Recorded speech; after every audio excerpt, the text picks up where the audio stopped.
Hi guys, welcome back to my channel ABC's Corner. কিছুদিন আগতে মই PSC Cosmetic গুৱাহাটীৰ ফালৰ পৰা গুৱাহাটীৰ হোটেল ৰাজমহলত এটা মেকআপ ৰিলেটেড ওয়াৰ্কশ্বপ এটেন্ড কৰিব গৈছিলোঁ। অলপ লেট হৈ গৈছিল, ফাৰ্স্ট লুকটো ষ্টাৰ্ট হৈছিল।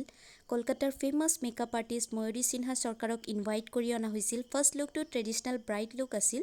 ময়ূৰীকো আমাৰ ট্ৰেডিশনেল মেখেলা চাদৰ পিন্ধা দেখা গৈছিল। বহুত ধুনীয়াকৈ ফাৰ্স্ট লুক কমপ্লিট হ'ল। মডেলৰ লগত টিমৰ সকলোৱে বিহু নাছিলে, নাচ গান ফূৰ্তি হুলস্থুলৰ মাজেৰে পাৰ হ'ল সেশনটো। পেক কসমেটিক গুৱাহাটীয়ে এই এদিনীয়া ওয়াৰ্কশ্বপটো বহুত ধুনীয়াকৈ মেনেজ কৰিছে। ইয়াত মুঠতে দুটা লুক আছিল।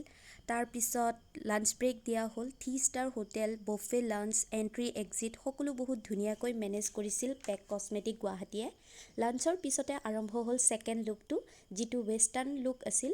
ময়ূৰীয়ে এতিয়া ৱেষ্টাৰ্ণ ড্ৰেছত মেকআপ ষ্টাৰ্ট কৰিলে। আপোনালোকে দেখা পাইছে সেকেন্ড লুকটো বহুত ধুনীয়া আছিল। ময়ূৰীয়ে দুটা লুক কৰিছিলে আৰু দুটা লুকেই মোৰ বহুত ভাল লাগিছিলে।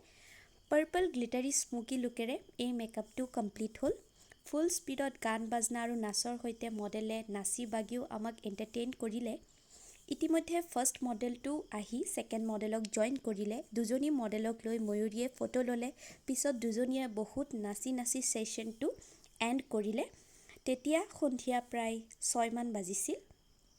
বহুত ফূৰ্তি হৈছিলে, বহুত ভাল লাগিছিল আৰু পেক কসমেটিক গুৱাহাটীৰ ফালৰ পৰা গিফ্টটো প্ৰদান কৰা হৈছিল। লগতে ময়ূৰী সিনহা সৰকাৰৰ ফালৰ পৰা চাৰ্টিফিকেটো প্ৰদান কৰিছিল। শেষত টি ব্ৰেকৰ সৈতে ওয়াৰ্কশ্বপটো এণ্ড হৈছিল। Special thanks to PSC cosmetic Guwahati, makeup artist Mayuri আৰু মোৰ ভিউৱাৰ্ছ সকললৈ। ভিডিঅ' কেনে লাগিছে জনাবৰ ভাল লাগিলে লাইক কৰিব, শ্বেয়াৰ কৰিব, সাবস্ক্ৰাইব কৰিব। Bye bye.